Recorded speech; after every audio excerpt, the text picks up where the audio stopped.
நீங்கள் பார்க்குற இந்த ட்ரில் மிஷின் வந்து வேலை செய்யலை. என்ன பிரச்சனைன்னு பார்த்தால் சுவிட்சில் பிரச்சனை இருக்குது. இப்போ நாங்கள் முதல்ல ட்ரில்லரை வந்து ஓப்பன் செய்கிறதுக்கு முதல்ல இதே போல் பரிசோதித்து பாருங்கள். இப்போ பார்த்தீங்கன்னா சுவிட்சை ஆன் பண்ணும்போது ட்ரில்லர் வந்து வேலை செய்யலை. இந்த ட்ரில்லர் சுவிட்சில் பார்த்தீங்கன்னு சொன்னால் ஒரு ரெகுலேட்டர் சுவிட்ச் ஒன்று இருக்குது.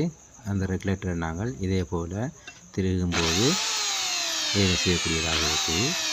முதல்ல வந்து சுவிட்சில் ட்ரில்லர் வந்து வேலை செய்யுதுன்னு சொன்னால் இந்த ரெகுலேட்டரை வந்து நீங்கள் இதே போல் திருகி பரிசோதித்து பாருங்கள். அவ்வாறு வேலை செய்யவில்லை என்று சொன்னால் ட்ரில்லரை வந்து நாங்கள்